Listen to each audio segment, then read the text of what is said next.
Olá, pessoal. O professor Tiago está por aqui. Hoje o nosso objetivo é abordar os defeitos dos negócios jurídicos. Para iniciar essa tratativa com vocês, o professor deve enfatizar um ponto que é fundamental. Os contratos e os negócios jurídicos, eles obrigam as partes. No mundo contratual, nós trabalhamos um grande valor jurídico, que é o contrato fazer lei entre as partes.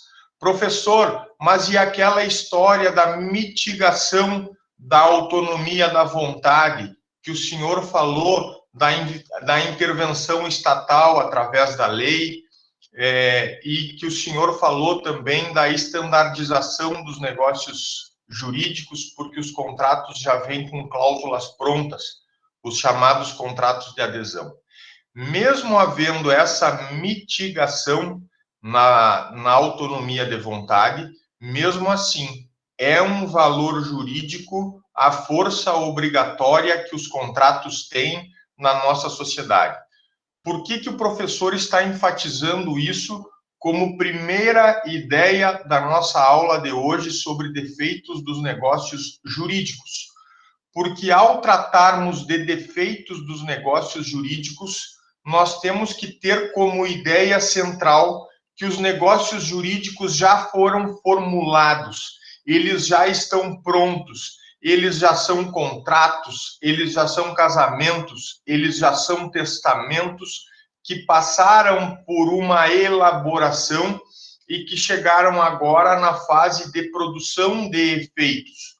Podem ter a fase de produção de efeitos já iniciada, ou podem estar aguardando essa fase de produção de efeitos para um momento posterior, como o exemplo do testamento, que aguarda a morte do testador como termo inicial para a produção de efeitos jurídicos.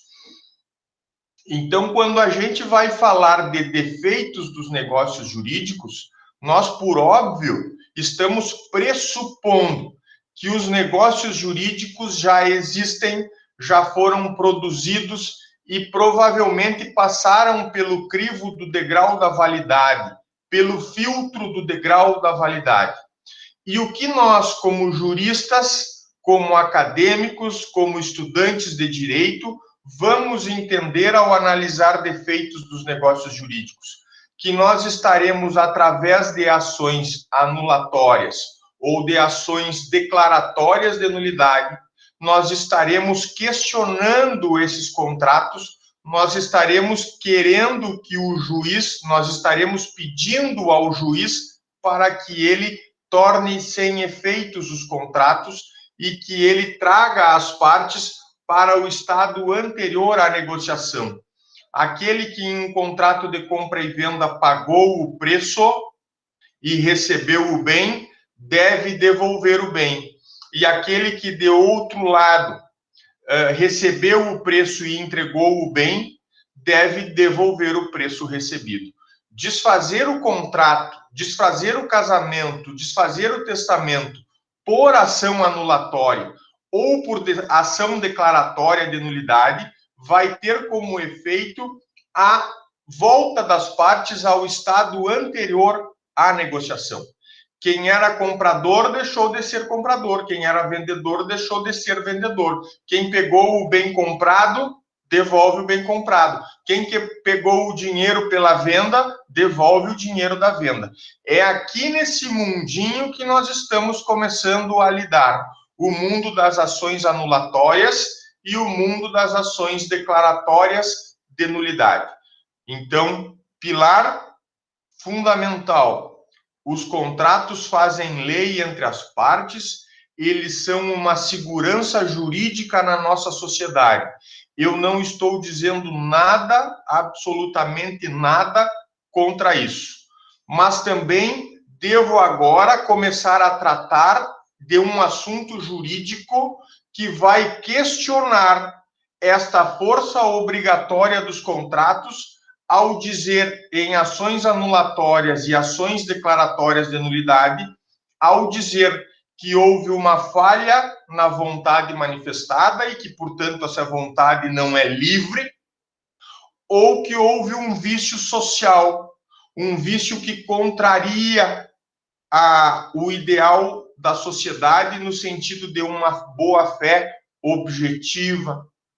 Nós vamos, a partir de agora, começar a ver alguns mecanismos jurídicos para desfazer negócios que já estão prontos. Sejam esses negócios contratos, sejam esses negócios casamentos, sejam esses negócios testamentos. Nós vamos abrir agora uma discussão na nossa aula, ela vai perdurar por algumas aulas futuras.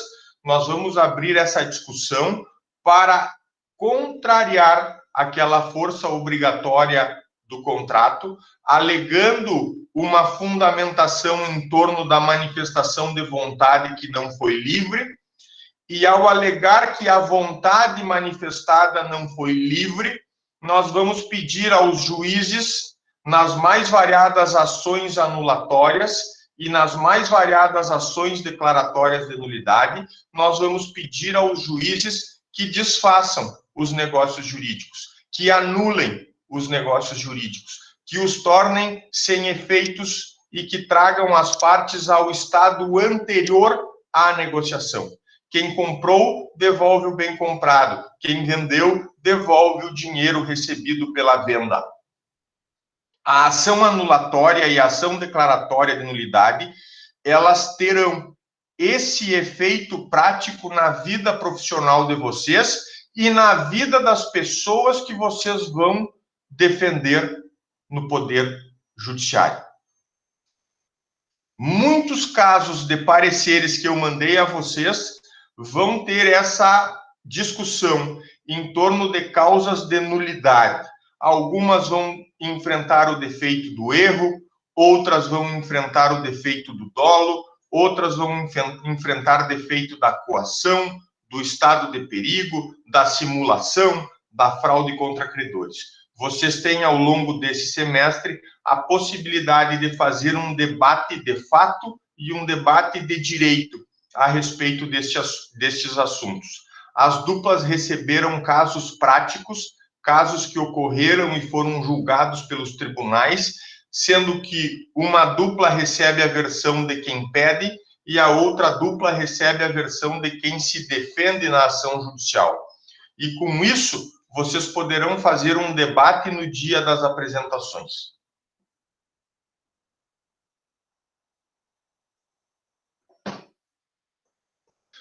Força obrigatória para os contratos, então, tudo certo.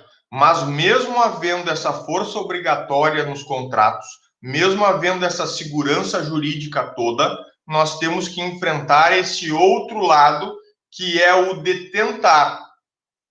É o de tentar anular negócios jurídicos. Eu digo tentar porque a gente, como advogado ou advogada, nunca promete êxito na ação. Ah, essa ação já é ganha, me contrata que nós já ganhamos a ação.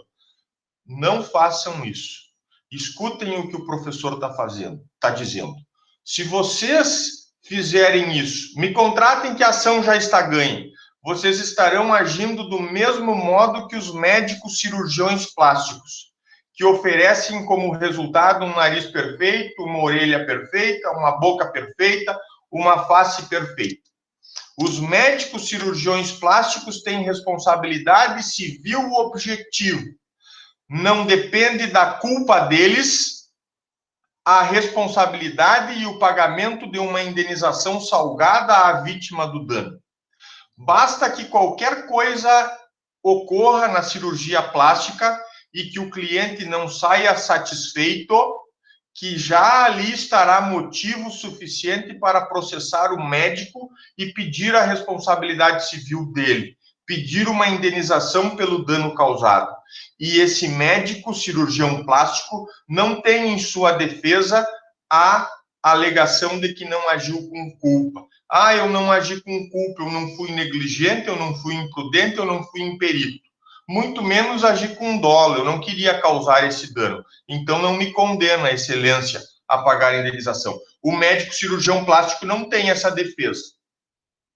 Os demais profissionais da medicina, sim. São profissionais que vão ter uma responsabilidade civil subjetiva. Discutirão dolo e culpa. Se não tiverem culpa por negligência, imprudência ou imperícia, não responderão por indenização. Porque os demais médicos, eles não têm promessa de resultado. Eles têm um dever de meio, um dever de tentar salvar a vida, de tentar salvar a saúde do paciente. Mas eles não prometem resultado. O cirurgião plástico promete resultado. O cirurgião plástico promete o nariz perfeito, promete o lábio perfeito, promete o seio perfeito, promete a orelha perfeita. E ele é responsável, então, objetivamente. Por que eu estou falando tudo isso? Porque vocês, como advogados ou como advogadas, não prometam resultado de ação. Nós vamos ganhar essa ação, me contrata que a ação está ganha. E depois, se vocês perderem a ação, o que acontece? Responsabilidade civil objetiva, assim como a do médico cirurgião plástico que oferece resultado e não entrega o resultado. Oferece o nariz perfeito e entrega a pessoa sem nariz. A mesma coisa o advogado que promete resultado. Então, não entrem nessa de prometer resultado. Não prometam resultado. Prometam empenho na causa. Eu vou me empenhar para ganhar a sua causa. O senhor tem grande probabilidade de ganhar a causa. Os tribunais têm entendido favoravelmente ao senhor. Mas o senhor sabe que no judiciário a gente pode ter algum revés, alguma situação não esperada. Então, não prometam resultado, que aí a responsabilidade civil de vocês fica mais distante. Quem quiser cobrar uma reparação civil do advogado que não prometeu resultado, terá que provar que ele agiu com dolo, que é a intenção, ou agiu pelo menos com culpa, por negligência, imprudência ou imperícia. E isso fica muito difícil de comprovar, que um advogado tenha sido imperito, imprudente ou negligente. Então, a responsabilidade civil fica mais distante dos advogados se eles não prometerem resultado de ganho da causa. Já dei uma orientação para vocês, falei da força obrigatória dos contratos, que segue como um valor gigante na nossa sociedade. Sim, um valor gigantesco. Fazer contrato é trazer segurança jurídica para as pessoas, que têm ali no contrato uma prova-chave, uma prova cabal do negócio que celebraram. E mais, agora a gente entra nos defeitos que vão tentar atingir essa força obrigatória, vão contar com um pedido anulatório que vai, julgado procedente, vai desfazer o negócio e vai colocar as partes no status anterior, no estado anterior à negociação. Quem comprou não comprou mais, devolve o bem comprado. Quem vendeu não vendeu mais, devolve o dinheiro comprado, o dinheiro recebido. Tá bem? Esse é o efeito da anulatória, esse é o mundo das nulidades, nulidades negociais, nulidades de contratos, casamentos, testamentos, e isso nós vamos começar a analisar a partir de agora. Não hesitem, não duvidem da força obrigatória dos contratos, mas compreendam que contra essa força obrigatória dos contratos, em alguns defeitos, nós conseguiremos provocar o Poder Judiciário para buscar o desfazimento do negócio jurídico.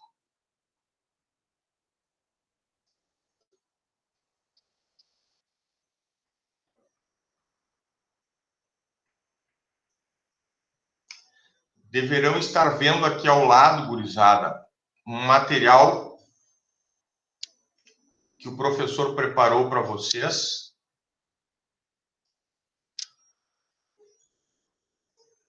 2 páginas apenas, é só a explicação inicial para que vocês compreendam o que nós estamos tratando.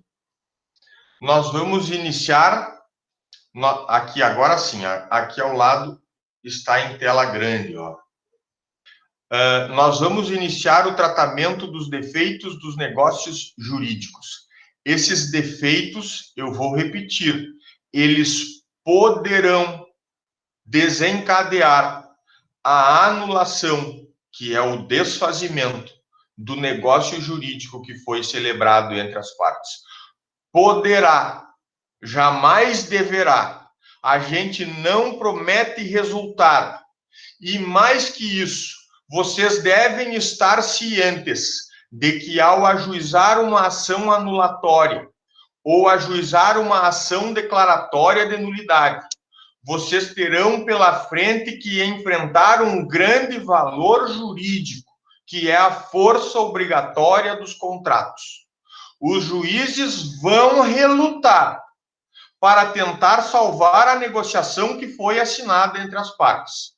E os advogados que ajuizam as anulatórias e as declaratórias de nulidade têm que ser guerreiros na defesa daquilo que entendem. Se houve uma falha quanto ao agente capaz, se houve uma falha quanto ao objeto não ser lícito, não ser possível ou não ser determinado, se houve uma falha quanto à forma exigida pela lei, ou agora, se houve um defeito que macula, que machuca, que denigre a vontade manifestada por uma das partes. Vontade essa que vocês sabem, embora não esteja escrita lá no artigo 104 do Código Civil, a vontade deve ser livre por uma interpretação de um agente capaz e de um objeto lícito, possível e determinado ou determinável. Sim, a vontade livre não está escrita lá no 104, mas o legislador pensou, e pensou muito nessa vontade. Tanto pensou que aqui, a partir do artigo 138, nós veremos alguns defeitos cujo foco é atacar a vontade das partes. E dizer ao juiz, excelência, houve manifestação de vontade, sim, mas não é uma vontade livre, porque se errou quanto ao objeto, porque houve dolo do outro negociante, porque o outro negociante coagiu o meu cliente, e assim por diante. Nós vamos ter alguns motivos agora para tentar desfazer negócios jurídicos que tenham defeitos.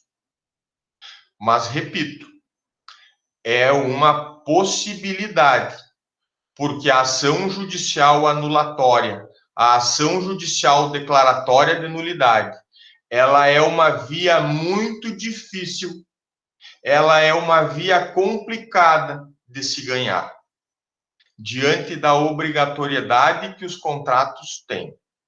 Precisaremos trabalhar uma boa prova, demonstrar bem o erro, demonstrar bem a existência de dolo, demonstrar bem a ocorrência de coação, para assim deixar o juiz bem convencido de que houve defeito que maculou, que machucou a vontade de uma das partes.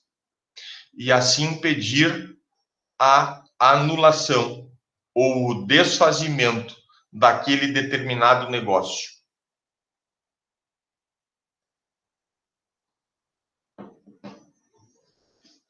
Então, aqui o professor escreveu na telinha para vocês esta informação. Os defeitos podem possibilitar a anulação dos negócios. Podem, não devem. Podem. É um critério, primeiro, ajuizar a ação ou não ajuizar. Por quê? Porque se escolher não ajuizar a ação, 4 anos de decadência se passam e a gente não ajuiza ela nunca mais.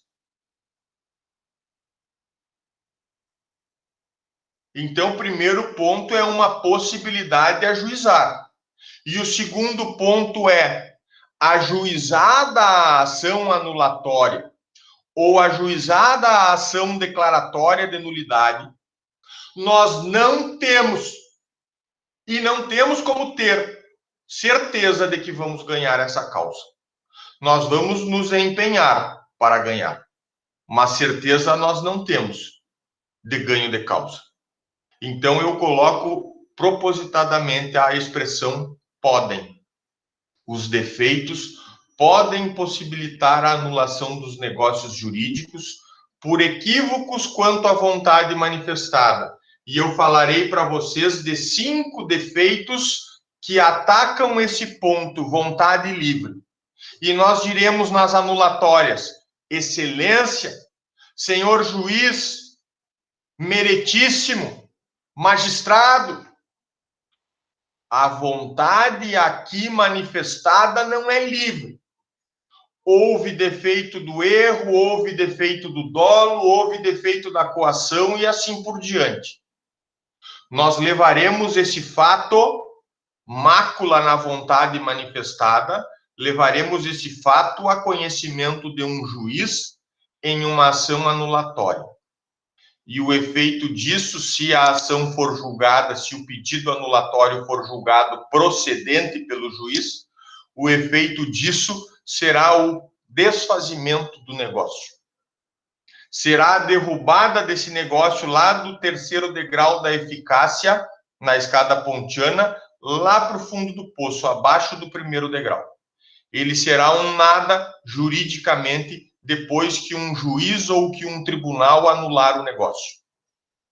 Então, é uma possibilidade. 5 defeitos nós vamos tratar a respeito da vontade manifestada, para tentar dizer a um juiz que a vontade não é livre. Ou, coloquei a expressão ou ali, ó, prestem atenção. Ou quanto à repercussão social negativa. Repercussão social negativa porque contraria o ideal de boa-fé objetiva. Socialmente, a gente quer a conduta de uma pessoa mediana, uma pessoa boa, uma pessoa reta. E esses outros 2 defeitos que nós vamos estudar, eles contrariam essa boa-fé. Eles causam uma repercussão social negativa. Algo que o legislador não quer que ocorra, algo que a sociedade não quer que ocorra no seu meio. E por isso nós vamos estudar outros 2 defeitos que são repercussões sociais negativas. Eles só foram criados não porque maculam a vontade, não porque ferem de morte a vontade manifestada, mas porque a repercussão social que eles impõem é muito negativo, mas muito mesmo. E aqui eu falo para vocês dos 2 defeitos, que são fraude contra credores, socialmente repercute mal um devedor que dilapida seu patrimônio para não ter patrimônio suficiente para pagar seus credores. Então, alguém que devendo simplesmente se desfaz de todo o seu patrimônio, pensando, quando meus credores vierem me cobrar, eles não encontrarão nada em meu nome.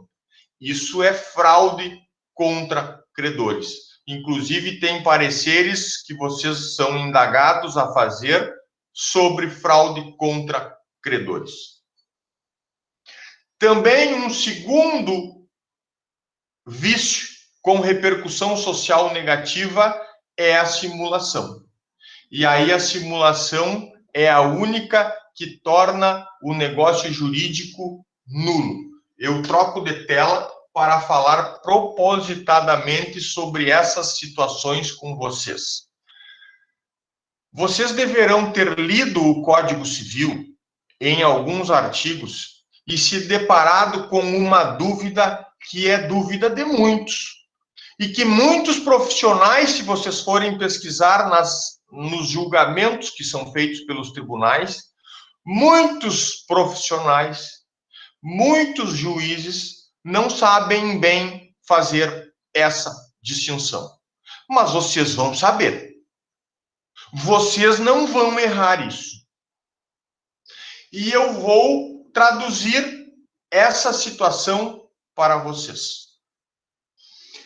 Quando lerem o Código Civil e lá o legislador disser são anuláveis os negócios jurídicos por tal defeito, são anuláveis,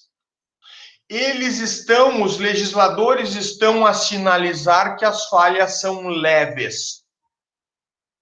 De outro lado, se vocês lerem o artigo do Código e lá encontrarem são nulos os negócios jurídicos, ou são nulos de pleno direito os negócios jurídicos com tais defeitos, vocês estarão cientes de que o legislador reconheceu aquela falha como uma falha grave. Então, traduzindo a vocês a leitura do Código, quando lerem artigos que falam em ser anuláveis os negócios jurídicos, essas falhas são leves. Quando lerem artigos que falam em são nulos os negócios jurídicos, é porque essas falhas são graves na visão do legislador. Anuláveis para falhas leves, nulos para falhas graves. Esta é uma distinção legal fundamental para quem for trabalhar nessa área da advocacia, para quem for trabalhar na área civil no Ministério Público, para quem for trabalhar na defensoria pública como defensor público, defensora pública, para quem for juiz, juíza e que for julgar essas ações anulatórias. A lei fala em anuláveis, ela está sinalizando que a falha é leve. A lei fala em nulo, a falha é grave. E aí eu preciso dar um passo à frente no raciocínio de vocês. Qual é o passo à frente? Se as falhas são leves porque os negócios são anuláveis, nós temos a ação anulatória para nos salvar como remédio judiciário. Vamos ajuizar uma ação denominada de ação anulatória. E se as falhas são leves e cabe a ação anulatória, vocês são obrigados a reconhecer que vinculados às ações anulatórias estão os prazos de decadência. E eu já antecipo, neste assunto da aula de hoje, defeitos dos negócios jurídicos, o artigo 178 do nosso Código Civil, parte geral, vai dizer que é de 4 anos o prazo de decadência para ajuizamento das ações anulatórias por erro, dolo, coação, estado de perigo, lesão e fraude contra credores. 4 anos, senhoras e senhores. Falhas leves não ficam para sempre podendo ser discutidas e rediscutidas mediante anulatória. Falhas leves ficam por 4 anos pipocando por aí para alguém ajuizar a ação anulatória.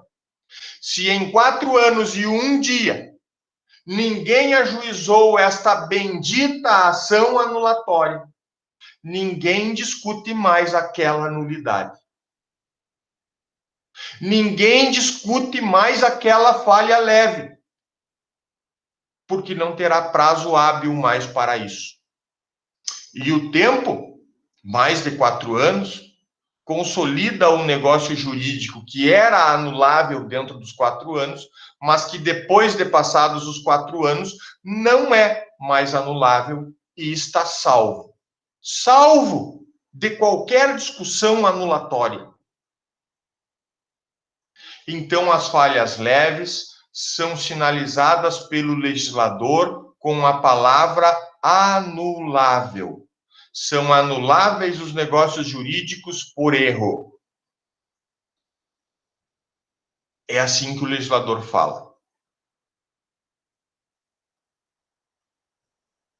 E se são anuláveis, liguem isso à ação anulatória que se submete a prazo de decadência. Nesses casos que nós estamos tratando, decadência de 4 anos. 4 anos a contar, geralmente, da realização do negócio jurídico.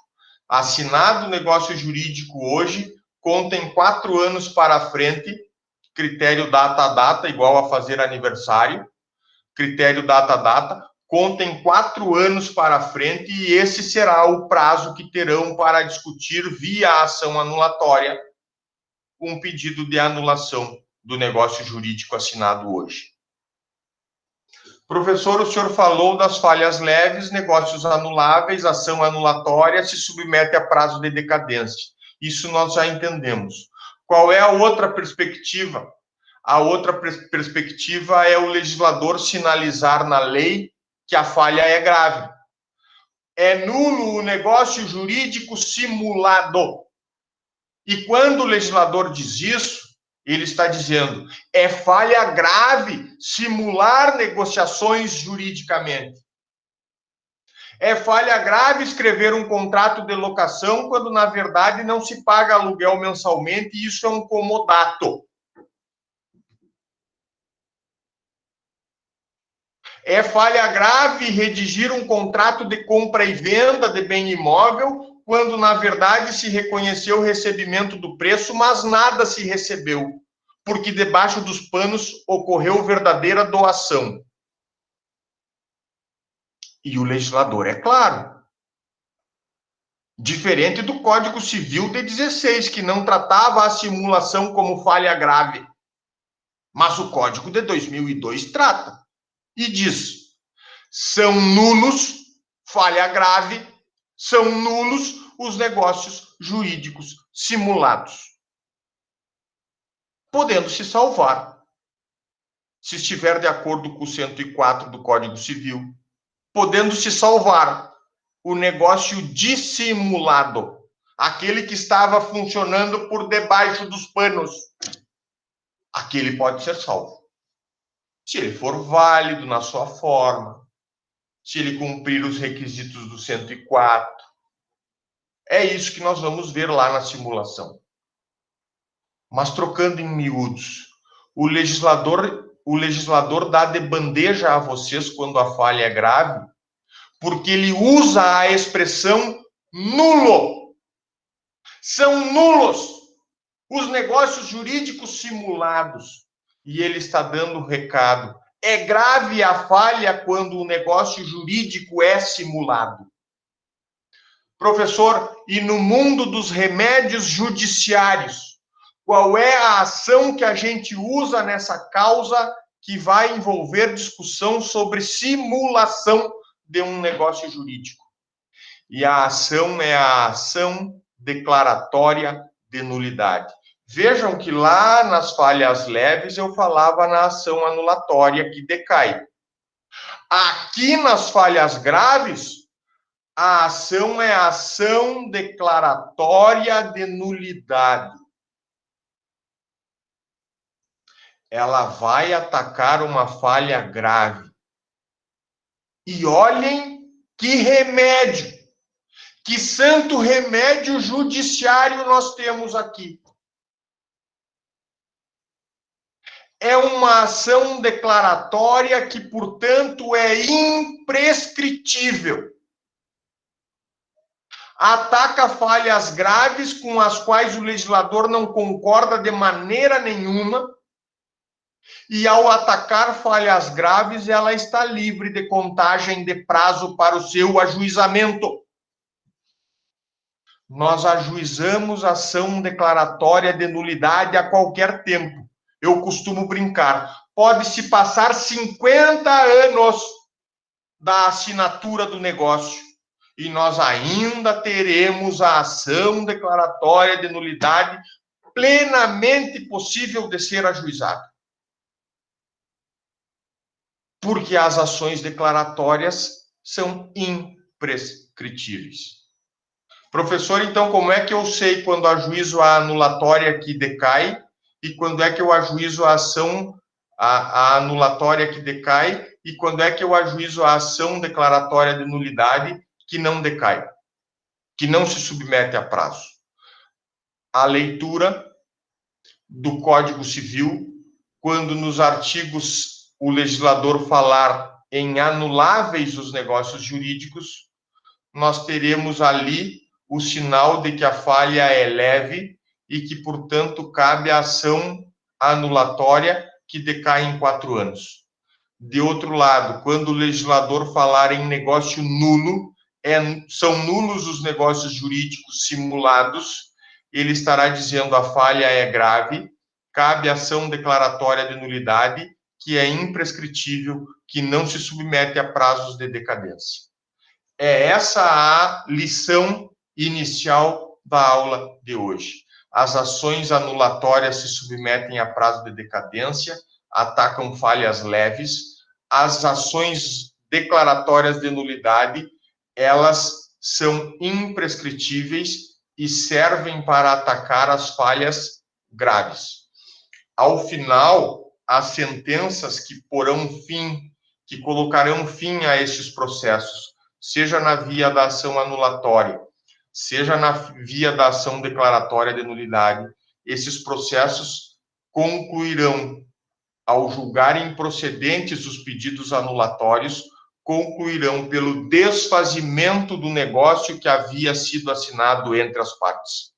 Desfazer o negócio significará recolocar as partes no estado anterior à negociação. Quem comprou, não comprou mais, devolve o bem comprado. Quem vendeu, não vendeu mais, devolve o dinheiro da venda. É isso que tem como efeito uma ação declaratória de nulidade, ou é isso que tem como efeito uma ação anulatória. Isso deve ser buscado em processo judicial, por óbvio, e o juiz que julgar procedente um pedido anulatório ou um pedido declaratório de nulidade, ele saberá que estará afastando o valor força obrigatória dos contratos. Mas ele entenderá que há um valor maior a ser assegurado, que é a retidão da negociação, que é a retidão da vontade manifestada, que a vontade não poderá se dar por equívocos, que a vontade não poderá se dar por enganos, que a vontade não poderá ser emitida por coação.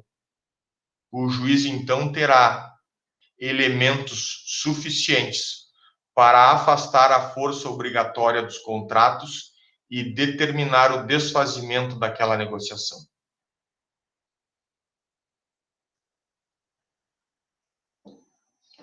As vias anulatórias, pessoal, só para relembrar a vocês, elas também cabem lá no direito administrativo. Quero anular uma infração de trânsito, quero anular uma infração do IBAMA quanto ao meio ambiente, quero anular uma infração do Ministério do Trabalho quando os fiscais do trabalho vieram à obra fiscalizar os empregados. Essa via administrativa também se emite auto de infração e esses autos de infração poderão sofrer uma demanda judicial pela sua anulação. Novamente, lá vocês terão contato com essa via anulatória. Entrar com ação anulatória para desfazer o auto de infração. Lá também terão que cuidar prazos de decadência para ajuizamento dessas ações anulatórias. Foi só uma lembrança, um parentezinho. Agora, nessa tela, e a última tela do PowerPoint que o professor fala a vocês, ela tem o condão de nos colocar nessa matéria, de colocar a mente de vocês no foco da discussão. Eu preciso dizer a vocês que já expliquei que as falhas leves são tratadas pelo legislador como anuláveis e que os vícios que nós vamos analisar como defeitos dos negócios jurídicos, 5 primeiros deles, os 5 primeiros vão atacar a vontade das partes, vão atacar a vontade manifestada no sentido de dizer a vontade manifestada não foi livre. A vontade manifestada está maculada e, por isso, o negócio jurídico precisa ser anulado. Excelência. Os 5 primeiros defeitos são vícios quanto à vontade manifestada. O requisito de validade é vontade livre e o defeito é a vontade não foi livre. Onde a vontade livre está, os 5 defeitos aqui estudados não estarão. E o juiz julgará improcedente pedido anulatório nesse sentido. Agora, onde a vontade livre não está, estarão os 5 defeitos elencados aqui ao lado para vocês. Um deles terá maculado, terá prejudicado a vontade manifestada por uma das partes.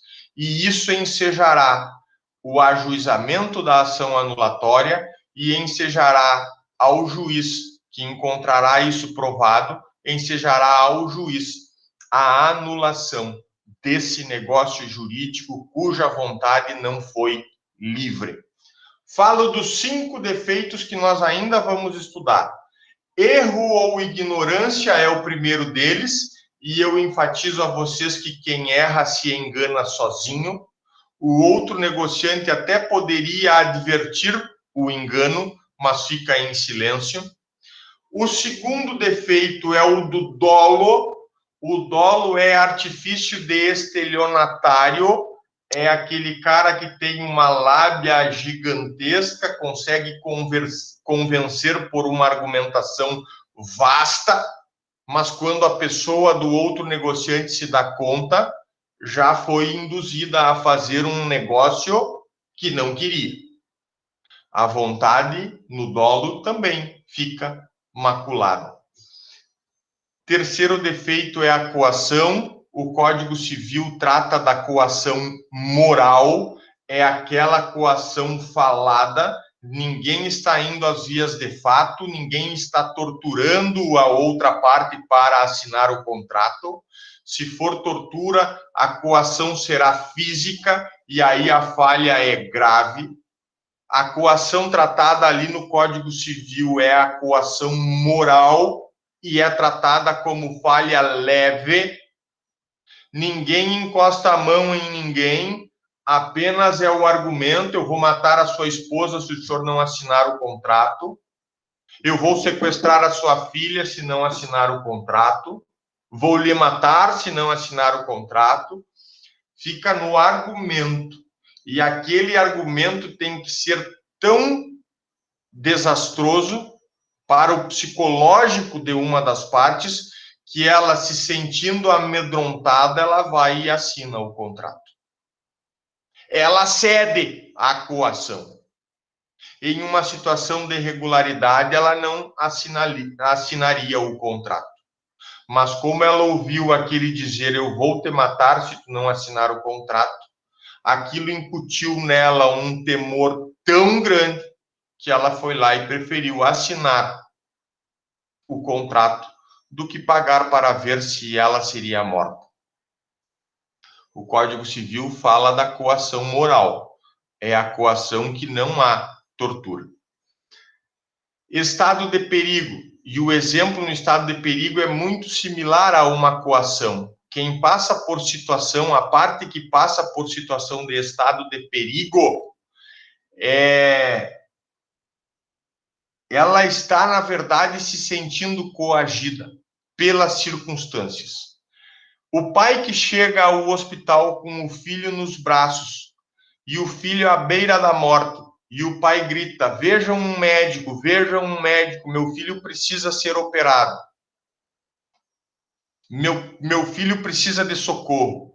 E o médico, vendo aquela situação de perigo pela qual o pai está passando, chega ao pai e diz: eu faço a cirurgia no seu filho, mas eu lhe cobro 100 mil reais.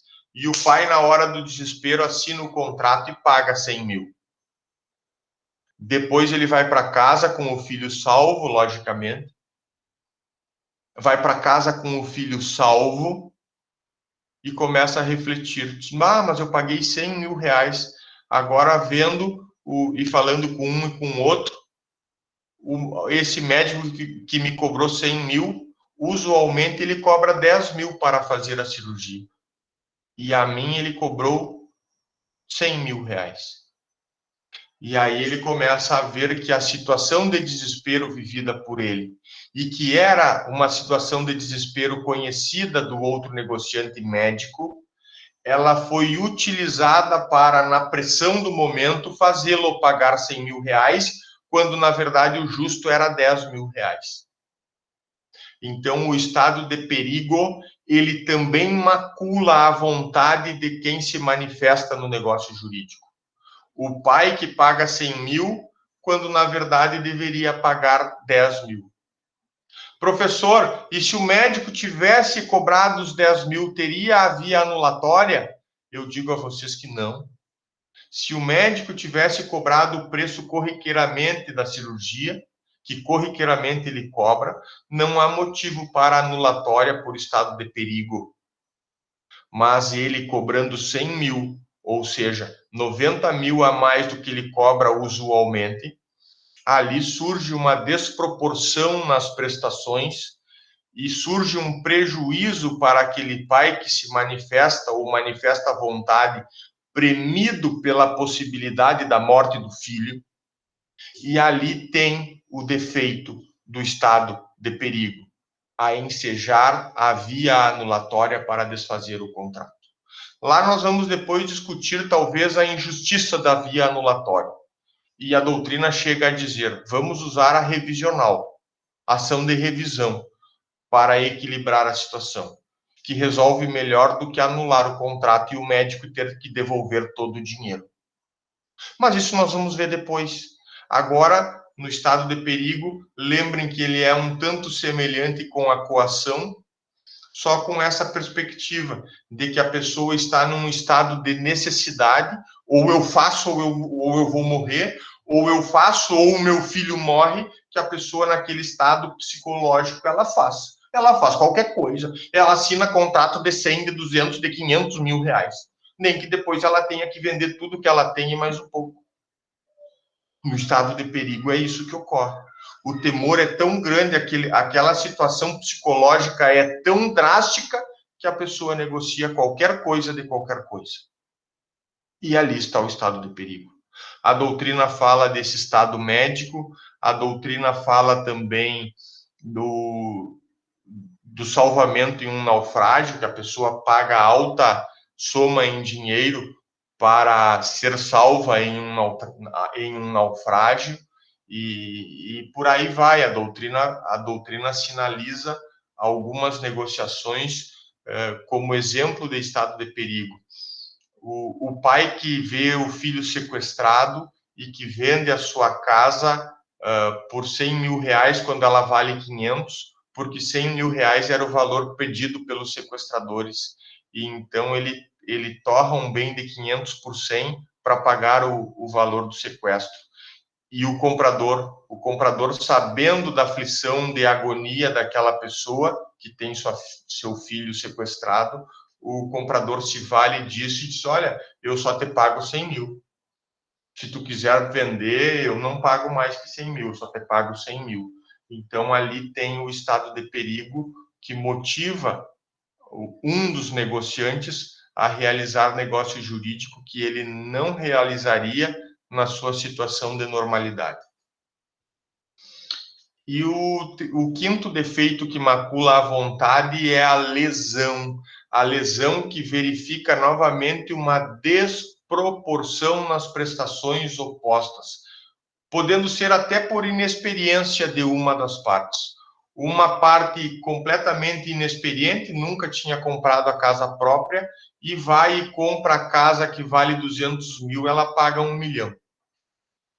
Por absoluta inexperiência, ela se envolveu nesse negócio jurídico. Então, o defeito da lesão, ele vai permitir a via anulatória, mas como eu já falei para o estado de perigo, também a doutrina vai sinalizar a possibilidade de revisão dos negócios jurídicos feitos com lesão. Nós veremos isso oportunamente. Agora é só um trecho introdutório.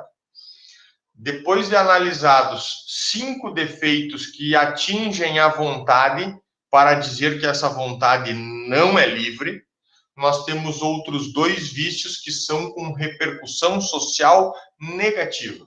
Quais são esses outros 2 vícios que nós veremos futuramente? A fraude contra credores, ou seja, eu, devedor, me desfaço de todo o meu patrimônio, doando para o meu irmão, ou doando para os meus filhos, ou vendendo para um conhecido próximo que sabe da minha situação de devedor. E com isso, eu deixo os meus credores a verem navios. Eles ficam vendo navios, porque não encontram patrimônio mais no meu nome. É uma situação que a sociedade como um todo não quer. Contraria a lógica da boa-fé objetiva. Eu, devedor, me desfazer de todo o meu patrimônio para que quando meus credores cheguem me cobrar, para quando o oficial de justiça chegue me cobrar, eu não tenha mais nada para penhorar ou para dar em pagamento. A fraude contra credores vai ser um vício com repercussão social. E o nome da ação aqui, só na fraude contra credores, muda.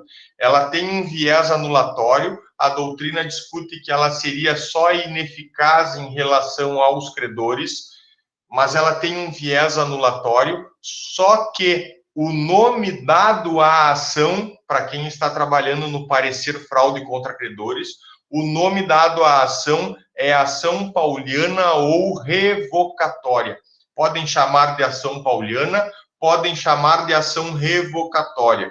O prazo de decadência também é de 4 anos e também está lá no artigo 178 do Código Civil.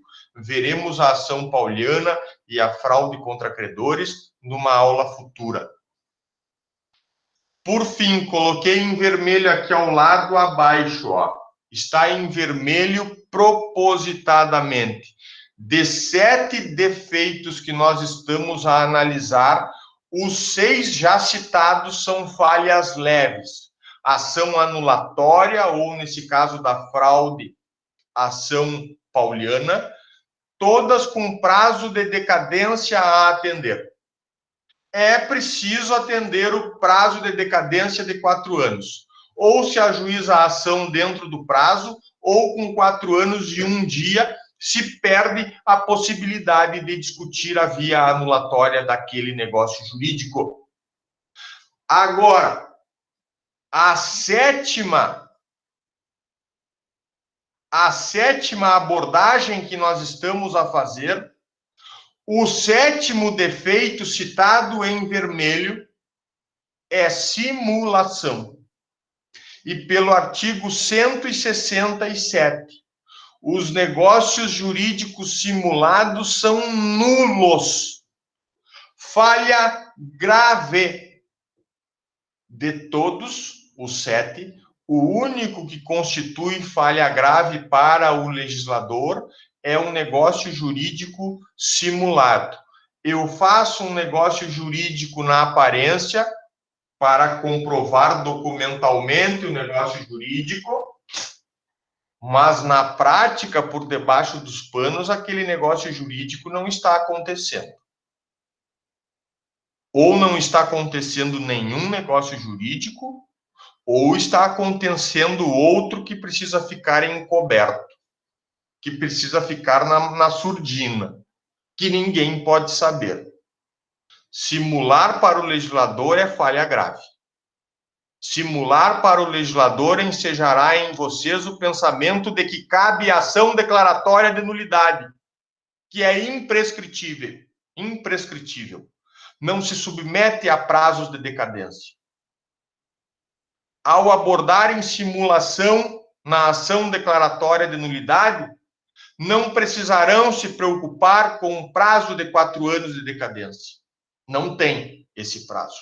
Não tem nenhum prazo.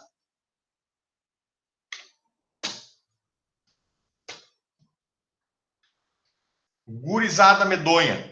O professor fez aqui uma análise introdutória a respeito da temática que nós estamos a iniciar o estudo. Agora, nos 30 ou 40 minutos seguintes, o professor vai falar com vocês sobre o primeiro defeito, o defeito do erro. Está aqui ele, ó. Antes que me perguntem, eu ainda não mandei a vocês o material ou o roteiro de estudos, o material de apoio ou o roteiro de estudos. Ainda não mandei, mas devo mandar em seguida. Aqui.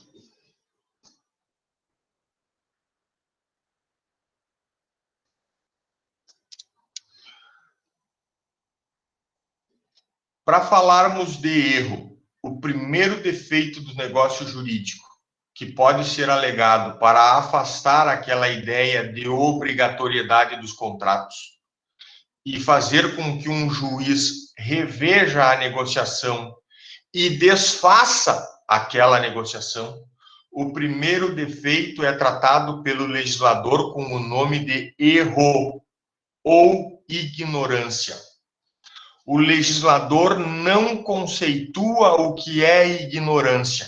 E eu digo a vocês, ignorar é no sentido de nada saber a respeito de um determinado objeto que se está negociando. Ignorar significa nada saber sobre o outro negociante que está sentado à mesa de negociações conosco. Ignorar significa nada saber sobre um direito que está vigorando no Brasil e que vai me fazer errar quanto ao direito posto. Então, ignorância é nada saber sobre uma determinada situação. E o que o legislador fez? Tratou a ignorância da mesma forma com que tratou o erro. E então eu digo a vocês, ignorar é nada saber e errar é se enganar sozinho. O outro negociante não faz conversa de estelionatário. Não, ele não faz conversa nenhuma. Ele simplesmente analisa a situação, percebe que eu estou a comprar um objeto, estou me enganando e fica em silêncio. Poderia me advertir, mas fica em silêncio. Ele poderia dizer não, mas não é bem isso. A máquina é lavadora de roupas, ela não seca a roupa. E eu cheguei no estabelecimento e olhei, aquela é a mesma que eu vi na televisão, propagandearam que lava e seca, e eu levei a lava e seca na cabeça e era lava e seca. E o vendedor que pensou, diz, eu vou vender igual, é lavadora só, eu vou vender igual. Ele quer levar, eu fico em silêncio. O vendedor que poderia advertir, não adverte. E esse silêncio, ele é intencional. Ele tem a intenção de, ao ficar calado e não esclarecer, permitir que o outro negociante se engane sozinho, que ele erre naquilo que ele está comprando. E então, o negociante vai para casa com o bem adquirido, chega em casa, instala e diz, mas não seca. E eu disse para o vendedor que eu achava que secava e ele ficou em silêncio, não me explicou que não secava. Isso a mulher chega em casa com a lavadora comprada. E aí o marido responde, mas como é que tu cometes uma estupidez dessa de comprar uma lava e seca, achando que é uma lava e seca e ela só lavava? Mas era só olhar no manual, olhar nas instruções. Como é que me comete um erro estúpido desses? E a mulher responde juridicamente, pouco importa ser excusável ou inexcusável o erro, marido. Pouco importa ser desculpável ou indesculpável, ser estúpido ou não estúpido o meu erro. O fato é que eu errei. Isso foi determinante para a negociação que eu fiz. Se eu soubesse que não secava, eu não teria comprado. E sendo erro substancial, pouco importa ser estúpido ou não estúpido, vai caber a ação anulatória. E é isso, gurizada. A doutrina tem se debruçado para dizer: não importa ser excusável, desculpável o erro, ou indesculpável, muito estúpido o erro. Pouco importa. O código não distingue. E não somos nós que temos que distinguir, fazer a distinção. Não somos nós que temos que distinguir o que o código não distingue. Então a conclusão é: agindo com erro, um dos negociantes ele poderá usar a via da ação anulatória para desfazer o negócio feito mediante manifestação de vontade errada. O único detalhe que vocês devem cuidar é que esse erro ele tem que ser substancial. Ele tem que ser um erro essencial, segundo o qual o negócio não se teria feito se o comprador soubesse daquele equívoco.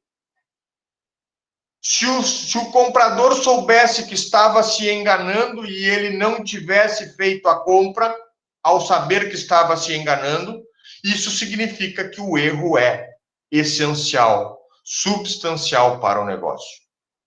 Errou e fez o negócio.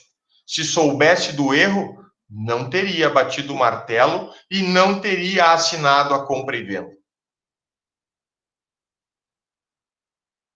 Não teremos a via anulatória se o erro for meramente acidental. E será acidental se eu tiver como conclusão a ideia de que eu faria aquele negócio mesmo sabendo do erro que eu estava cometendo.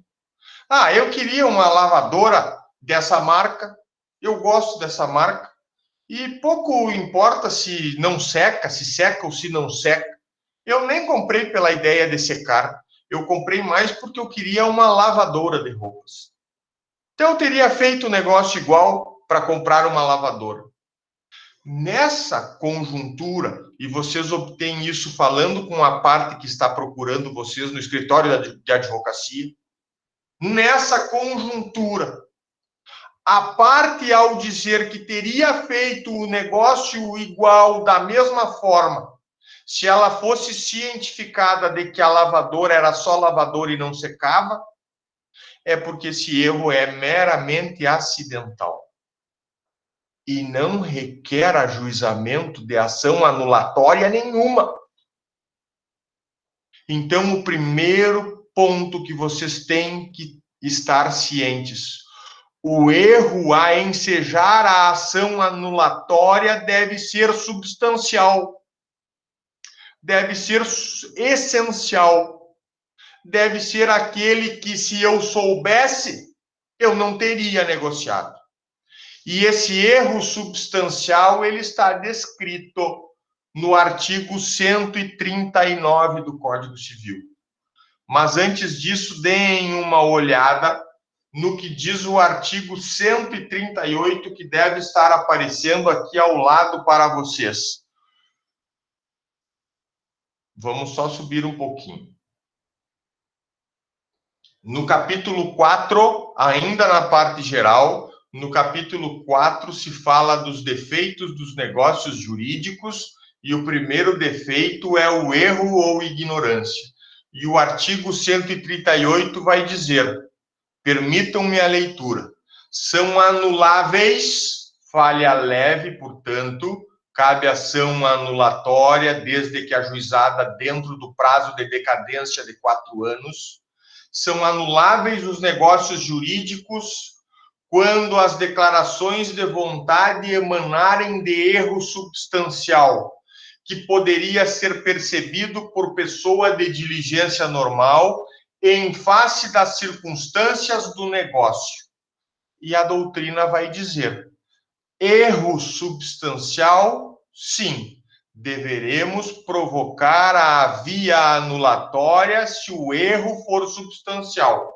Mas aquele negócio de ser percebido, o erro ser percebido por pessoa de diligência normal, pouco importa ser o erro excusável ou ser o erro inexcusável. Nós vamos utilizar o mesmo raciocínio. Se for um erro substancial, nós anulamos ele, pouco importando ser um erro estúpido ou um erro de pessoa culturalmente mais bem esclarecida, vamos dizer assim. Pouco importando essa distinção do erro ser excusável, desculpável, ou inexcusável, indesculpável. Aqui, então, fica de importante do artigo 138. São anuláveis, cabe ação anulatória, desde que ajuizada dentro do prazo de 4 anos de decadência, e erro substancial. Quais são os erros substanciais, professor? Os erros substanciais, eles estão descritos minimamente no artigo 139 do Código Civil. Prestem atenção a eles. Eles vão falar do erro quanto ao objeto, eles vão falar do erro quanto à pessoa, e eles vão falar do erro de direito, e vocês lembrarão da lei de introdução às normas do direito brasileiro. Artigo 139 do Código Civil. O erro é substancial quando interessa a natureza do negócio ao objeto principal da declaração ou a alguma das qualidades a ele essenciais, natureza do negócio, objeto principal da declaração ou qualidades essenciais a esse objeto da declaração.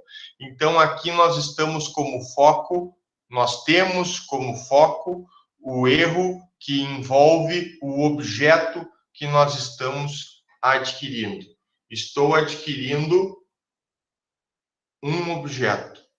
Olho para ele e posso me enganar sozinho sobre suas características. O outro negociante poderia me explicar, mas prefere o silêncio. E prefere o silêncio, logicamente, porque ele entende que, se eu estou me enganando, ele se beneficia com a negociação. Exemplo que eu posso tratar aqui com vocês. Não sendo conhecedor de ouro, ou ainda que fosse conhecedor de ouro, eu vou à relojoaria e compro uma aliança, entendendo que ela seja ou devesse ser de ouro. E digo, olha, é ouro, tal, tal, e o vendedor não me esclarece. Não, não é ouro. Não, não é ouro. Essa aqui não é de ouro. Se o senhor quiser a de ouro, é nessa outra estande, nesse outro mostruário. Não, ele não esclarece. E eu saio de lá tendo comprado bijuteria como sendo ouro. É isso que ocorre.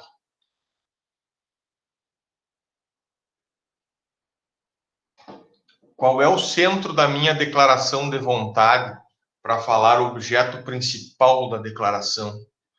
O centro da minha declaração de vontade é querer comprar aliança de ouro. E o que ocorreu na prática? Saí de lá tendo comprado aliança de bijuteria, que não tinha nada de ouro, nem folhada, nem nada de ouro. Saí de lá comprando por equívoco. Aqui, pessoal, nós temos erro substancial se eu chegar em casa e concluir: não, eu queria ouro. Eu não aceito outra coisa que não seja ouro. Onde é que já se viu? Eu vou casar e vou ter umas alianças de bijuteria. Eu quero ouro e quero 18 quilates, não me serve o 12.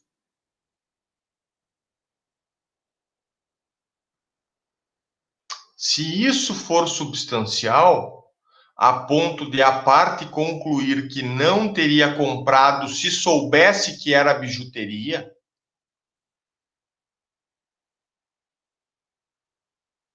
nós temos erro substancial. E temos aqui margem para ajuizar a ação anulatória dentro do prazo de 4 anos, a contar, critério data-data, a contar do dia em que se celebrou o negócio jurídico de compra e venda daquela aliança de ouro. Inciso 2. Concerne a identidade ou a qualidade essencial da pessoa a quem se refira a declaração de vontade, desde que tenha influído nesta de modo relevante. Identidade, qualidade essencial da pessoa a quem se refira a declaração de vontade. Imaginem que nós estamos tratando de negociantes e que o negócio envolva características pessoais de um dos negociantes. A doutrina usa muito como exemplo o casamento. E o noivo que casa sem saber com outra pessoa que passou por cirurgia de transgenitalização. Tinha um órgão sexual e após a cirurgia, a equipe médica construiu outro órgão sexual. E aquilo ali permitiu que ela casasse com uma pessoa que desconhecia a cirurgia de transgenitalização. O noivo casa e, após o casamento, descobre essa cirurgia. E ele ali, então, pode sustentar que houve erro substancial quanto à pessoa com quem ele negociou. Houve erro substancial quanto à pessoa com quem ele casou. E que se ele soubesse, olha um erro substancial, se ele soubesse que ela tinha passado por cirurgia de transgenitalização, jamais ele teria proposto o casamento, jamais ele teria proposto o namoro, não teria jamais nunca se relacionado com aquela pessoa. Isso é erro substancial.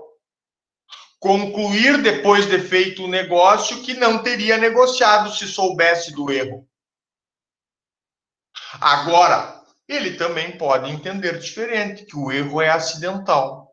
Descobri depois do casamento que a pessoa com quem casei tinha passado por cirurgia de transgenitalização e disse, se eu tivesse descobrido antes ou se eu tivesse descoberto antes ou não, pouco importa.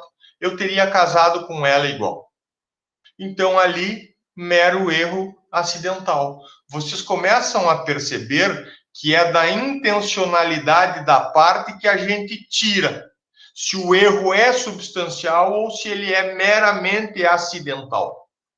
É a parte que vai dizer a sua incomodação. Não, jamais teria casado se eu soubesse da cirurgia. Então, erro substancial. Não, eu teria casado igual, doutor. Se eu soubesse da cirurgia, eu teria casado igual. Gostava da pessoa, eu teria casado igual. Então, erro acidental. A gente retira na conversa dentro dos nossos escritórios, a gente retira da própria parte se é um erro substancial ou se é meramente um erro acidental. Se for meramente acidental, deixem quieto. Não vão provocar o Poder Judiciário na via anulatória. Agora, se a parte está tão incomodada de dizer, se eu soubesse da cirurgia, eu não teria casado. Se ela está tão incomodada, erro substancial, ajuizem a ação anulatória do casamento. A doutrina usa muito nesse inciso 2º, nesse inciso 2, a questão do casamento para a compreensão dos estudantes a respeito do erro quanto à pessoa do outro negociante. Terceiro inciso, o erro é substancial quando, sendo de direito e não implicando recusa à aplicação da lei, for o motivo único ou principal do negócio jurídico. Vocês devem estar se lembrando do artigo 3º da LINDB. E eu dizia a vocês, é um pilar de sustentação do nosso sistema jurídico. A presunção de que todos, absolutamente todos os cidadãos têm conhecimento da lei que vigora no nosso país.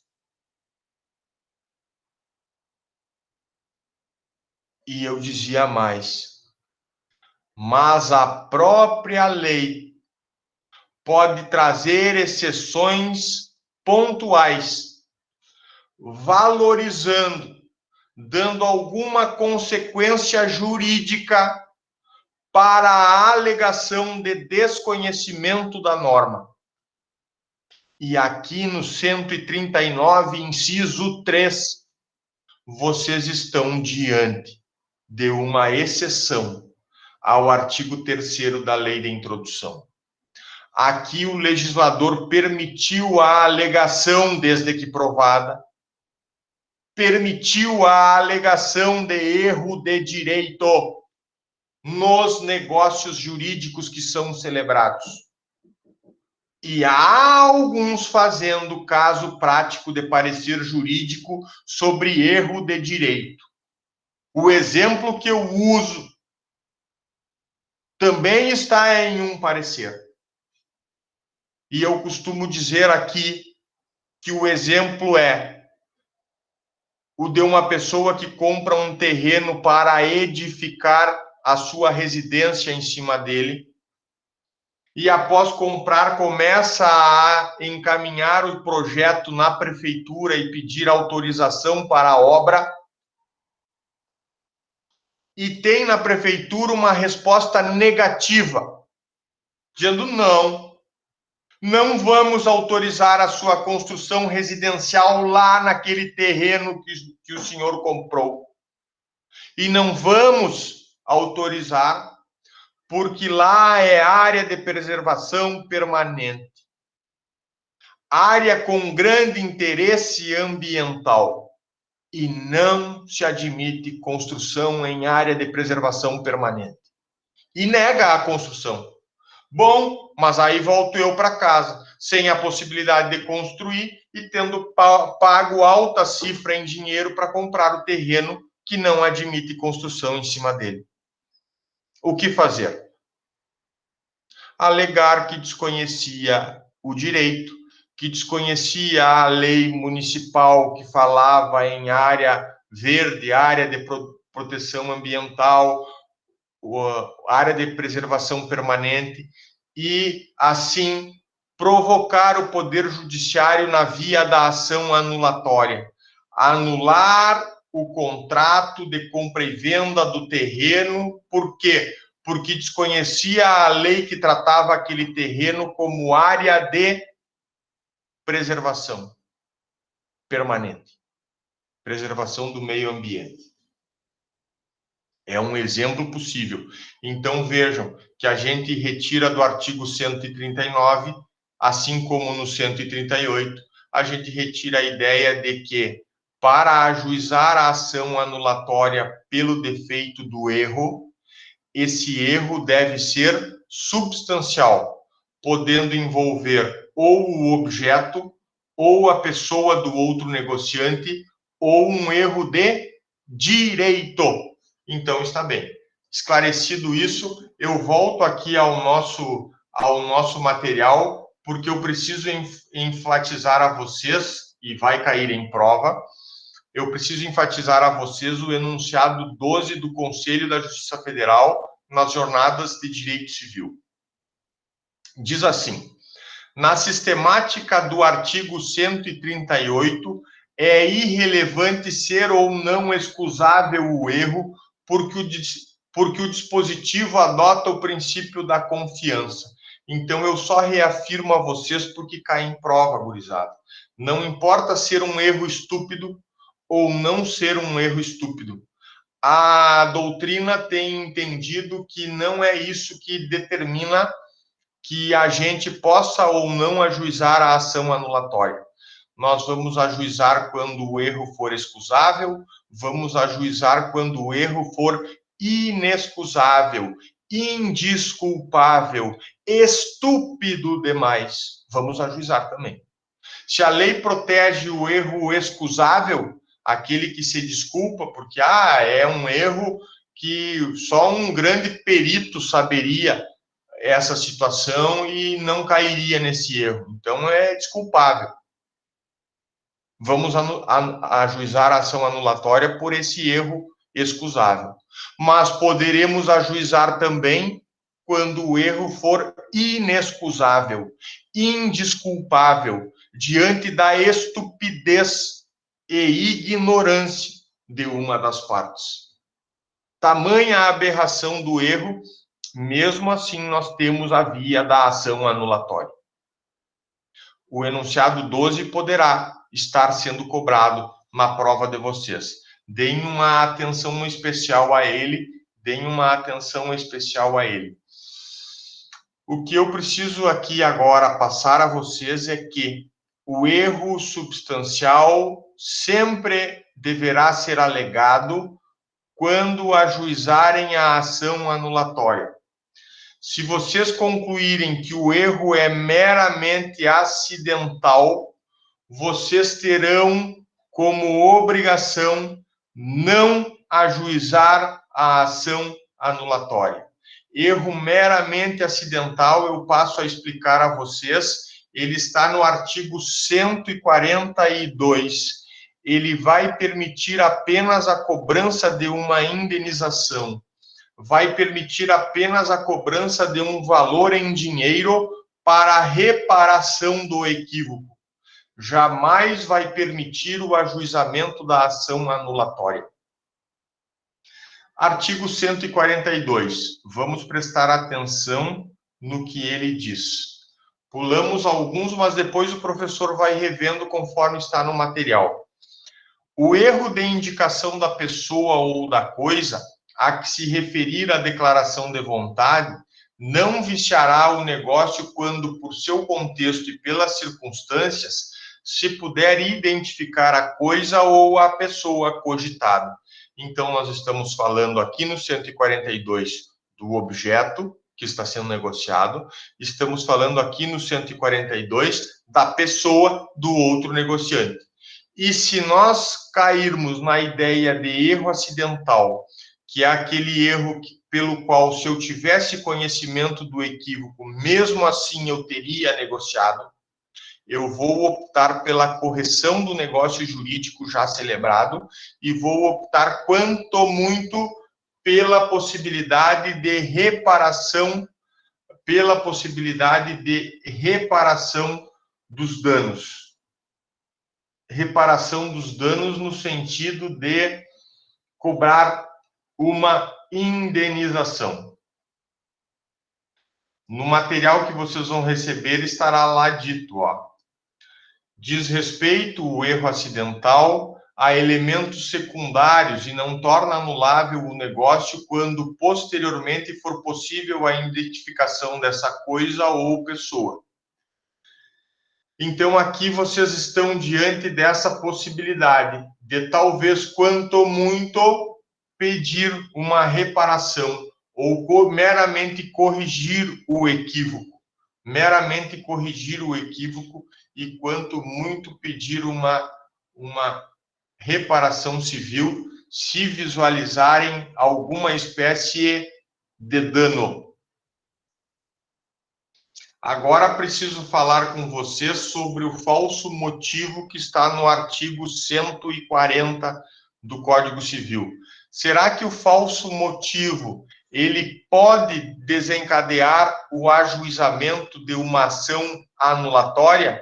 E a melhor resposta é sempre: depende, professor. Depende do quê?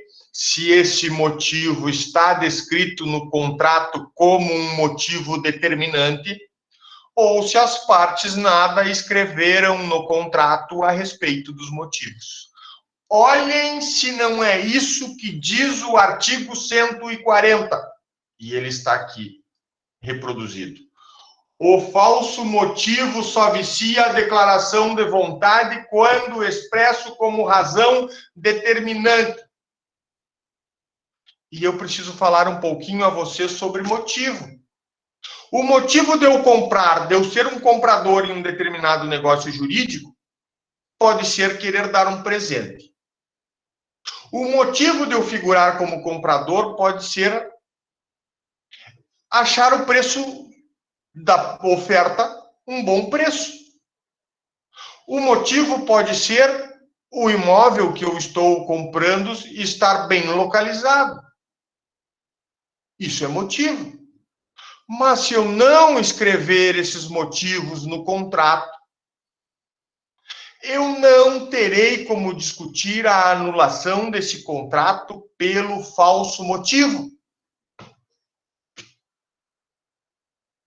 E geralmente, motivos como dar de presente para alguém, quero comprar para dar de presente para alguém, quero comprar porque o preço é bom, quero comprar porque está bem localizado o terreno.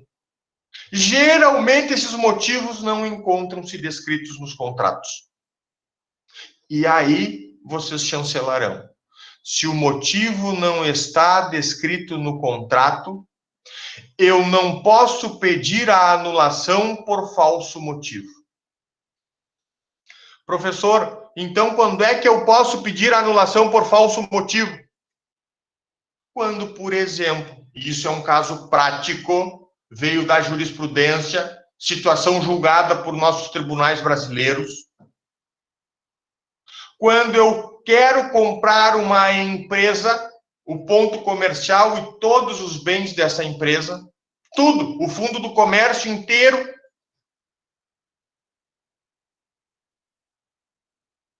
e eu sento na mesa de negociações e peço, olha, eu compro a empresa, mas eu quero ver o lucro.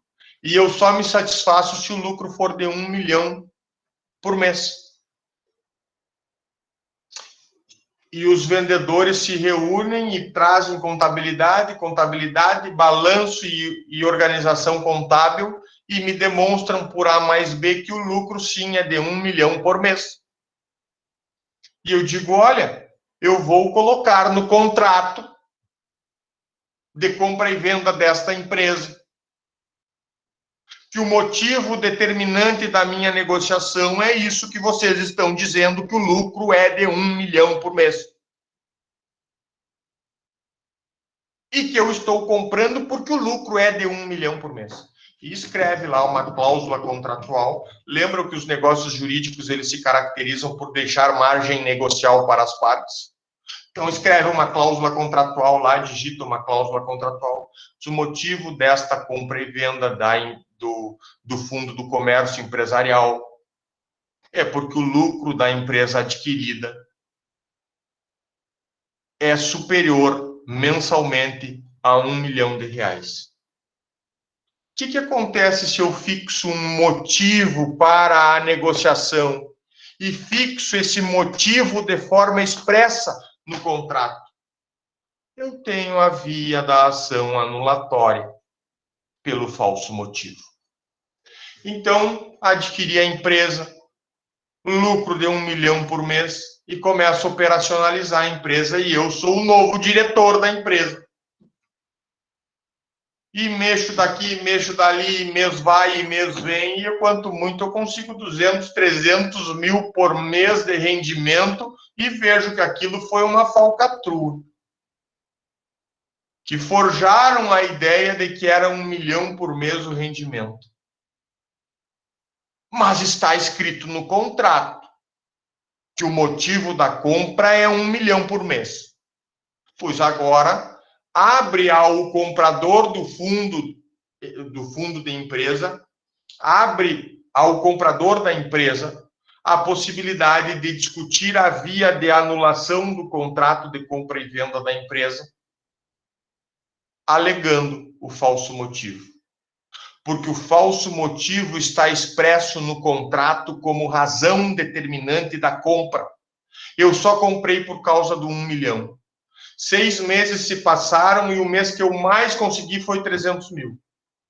200, 150, 200, 300 no máximo. Nunca chegou a 1 milhão. Em nenhum mês. E isso está expresso no contrato. Eu alego, então, o falso motivo, expresso no contrato como razão determinante, e peço ao juiz, quero anular, excelência. Quero anular com base no 140 do Código Civil. O falso motivo só vicia a declaração de vontade quando expresso como razão determinante. E, excelência, nesse contrato está expresso como razão determinante. A razão determinante de eu ter negociado era lucro de 1 milhão.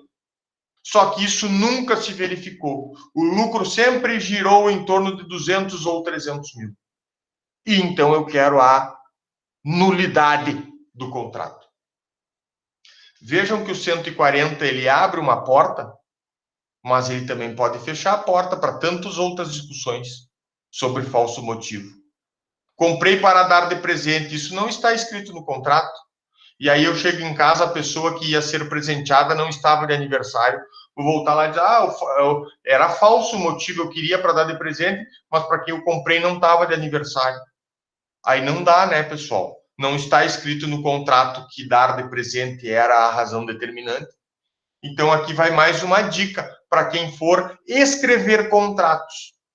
Se o motivo for determinante para a negociação, escrevam o motivo ali. Ó, está batendo lá na universidade.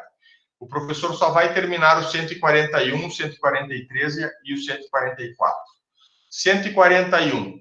A transmissão errônea da vontade por meios interpostos é anulável nos mesmos casos em que a declaração direta. O que é a declaração direta, em primeiro lugar? É negociar olho no olho, apertando a mão do outro negociante. E o que é meio interposto?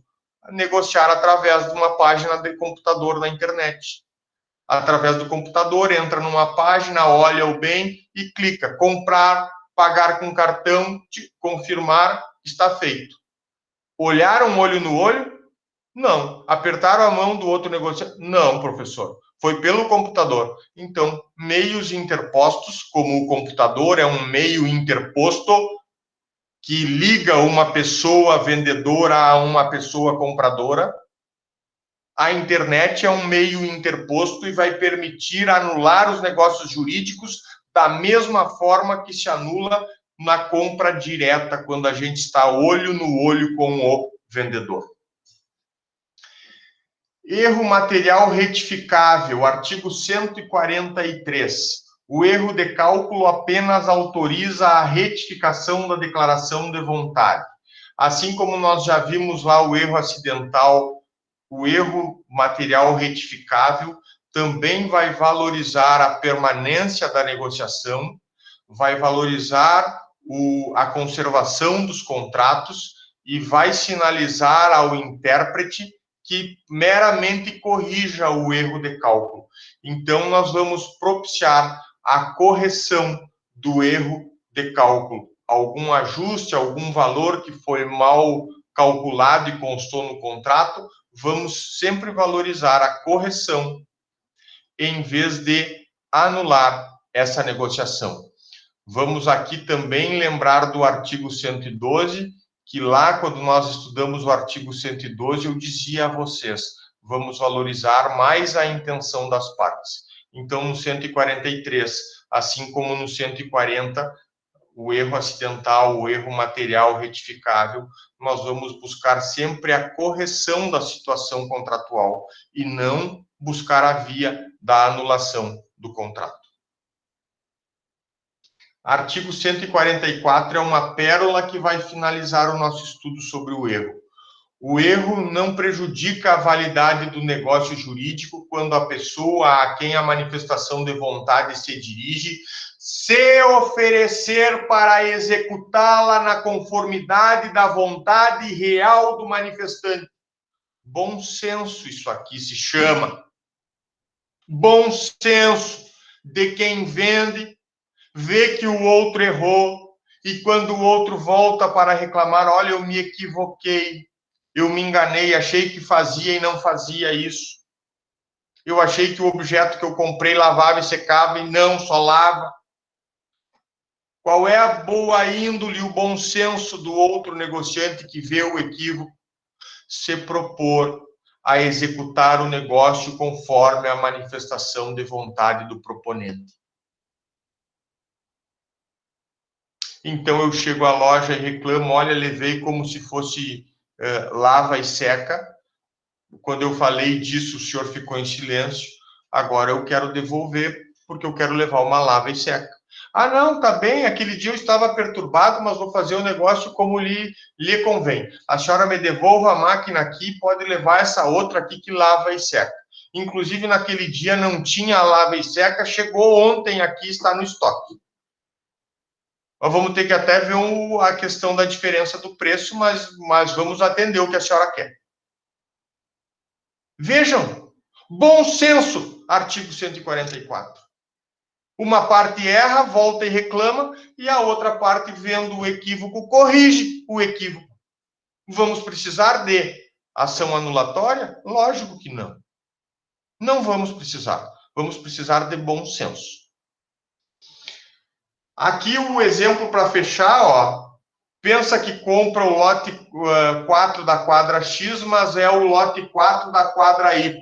Se eu voltar e reclamar, olha, eu fui lá, olhei no loteamento, era o lote 4 da quadra X. Agora, olhando no contrato, vocês me entregam o lote 4 da quadra Y. Não é o que eu queria comprar. Ah, não se preocupe, nós vamos corrigir. Vamos refazer o contrato, fazer um aditivo contratual e vamos corrigir. Pronto. Bom senso, artigo 144, livra qualquer coisa da via anulatória. Não precisamos anular se a outra parte se prontificar a corrigir o equívoco que ocorreu. Finalizando a nossa discussão, erro obstativo ou impróprio é só classificação doutrinária. O Código Civil não trata. Quando eu me dou conta do erro, do equívoco que estou cometendo, estou me enganando sozinho, e ao me dar conta, eu nem cheguei a negociar, e por me dar conta do erro, eu nem negocio. Então, ele não permite sequer que o negócio seja realizado. Por isso, o Código Civil nem trata dele, apenas a doutrina menciona como nomenclatura, erro obstativo ou impróprio. Se perguntado sobre erro obstativo ou impróprio, é aquele erro que a pessoa se dá conta antes mesmo de negociar. Ponto, acabou. Se eu me dei conta do erro que estava cometendo antes de negociar, eu digo à outra parte, olha, nem quero negociar. Já vi que não é o que eu quero, já vi que não é o que eu estou precisando, vamos suspender a nossa negociação.